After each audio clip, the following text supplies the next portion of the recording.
আপনারা দেখছেন জবর খবর, বাংলার স্পন্দন।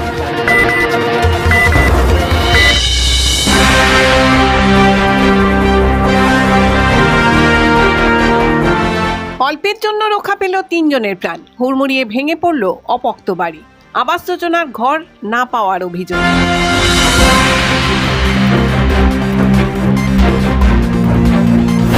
অল্পের জন্য প্রাণে বেঁচে গেল ৩ জন মানুষ। মঙ্গলবার দুপুরে হঠাৎই হুড়মুড়িয়ে ভেঙে পড়ল একটি অপক্ত বাড়ি। ঘটনাটি ঘটেছে সোনারপুর ২ নম্বর গ্রাম পঞ্চায়েতের মথুরাপুর পূর্ব ব্রাহ্মণপাড়া এলাকায়, মথুরাপুর প্রাইমারি স্কুলের পিছনে। ভেঙে পড়া বাড়িটিতে বসবাস করতেন পিনাকি ভট্টাচার্য, তার স্ত্রী সোমা ভট্টাচার্য, তাদের সন্তান।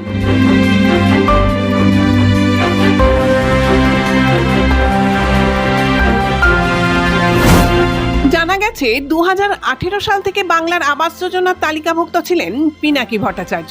কিছুদিন আগে সরকারি কর্মচারীদের দ্বারা বাড়ি পরিদর্শনের পর অজ্ঞাত কারণে তার নাম তালিকা থেকে বাতিল হয়ে যায় বলে অভিযোগ। বাড়িটি বসবাসের অযোগ্য হয়ে পড়ায় বর্তমানে বাড়ির সামনে ফাঁকা জায়গায় প্লাস্টিক টাঙিয়ে কোনো রকমে থাকছিল পরিবারটি। ঘটনার সময় তারা ঘরের মধ্যেই ছিলেন। দুপুরের দিকে আচমকাই বাড়িটি ভেঙে পড়ে। কোনো রকমে প্রাণে বাঁচেন তারা।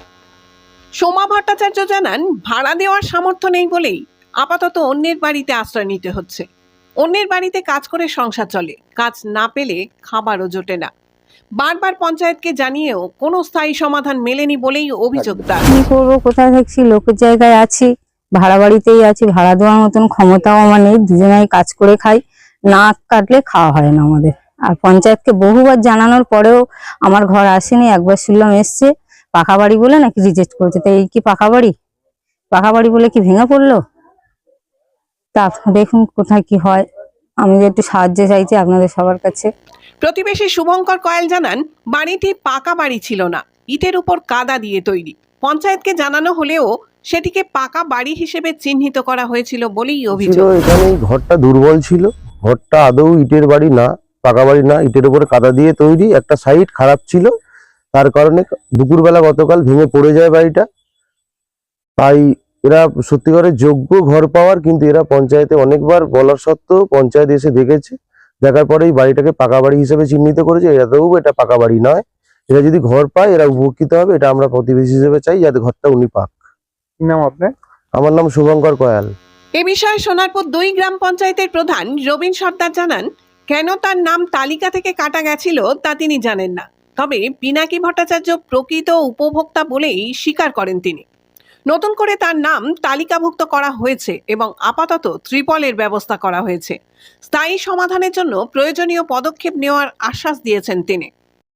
গতকাল ওনার ঘরটা মনে হয় পড়ে গেছে। আমরা শুনেছি এলাকার যে মেম্বার আছে মৌমিতা মণ্ডল এবং ওর যে হাজব্যান্ড, আমাদের একজন বিশিষ্ট কর্মী দলের, দুজনেই আমার কাছে বলেছে যে এরকম সোমা ভট্টাচার্য একজন ব্যক্তি ছিল, ওনার ঘরটা আমাদের আবাস যোজনায় ছিল। সেখান থেকে কীভাবে নামটা কেটে গেল বুঝতে পারছি না। তবে আমরা ফের দিদিকে বলো যে বিষয়টা রয়েছে, সেখানে একটা ফের কমপ্লেন করে দিয়ে ওনার নামটা এন্ট্রি করে দেওয়া হয়েছে। যেহেতু উনি পাওয়ার যোগ্য, আমি পঞ্চায়েতে ওনার নামের লিস্ট ছিল কিনা আমি জানি না, তাও মেম্বার থেকে আমি শুনেছিলাম তখন নামের লিস্ট ছিল। যেহেতু ইনকোয়ারি হয়েছিল, সেই ইনকোয়ারি পরে শুনলাম যে নাকি কীভাবে কেটে গেছে। অ্যাকচুয়ালি উনি প্রকৃত পাওয়ার যোগ্য, যাতে পায় সে ব্যবস্থা সব দিক থেকে আমরা চেষ্টা করব, সবাইকে জানিয়ে যদি সে সুব্যবস্থা করা যায় খুব ভালো হয়, কারণ সত্যি ওনার পাওয়ার যোগ্য। উল্লেখ্য, ঘটনাচক্রে আজই বাংলার বাড়ি প্রকল্পের উপভোক্তাদের হাতে বাড়ি তৈরির চেক তুলে দেওয়া হবে। সিঙ্গুর থেকে এই প্রকল্পের উদ্বোধন করবেন রাজ্যের মুখ্যমন্ত্রী মমতা বন্দ্যোপাধ্যায়। সোনারপুর ব্লক সহ প্রতিটি গ্রাম পঞ্চায়েতেও এই উপলক্ষে অনুষ্ঠান অনুষ্ঠিত হবে।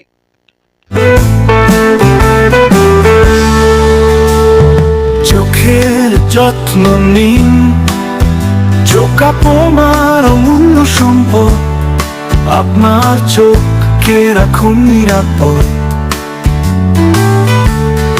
চোখের যে কোনো সমস্যায় চলে আসুন জয়নগর রক্ততলায় সুপ্রাচীন চক্ষু চিকিৎসা কেন্দ্র আইসেফে। চক্ষু চিকিৎসা মানেই আইসেফ, জয়নগর রক্ততলা মোড়।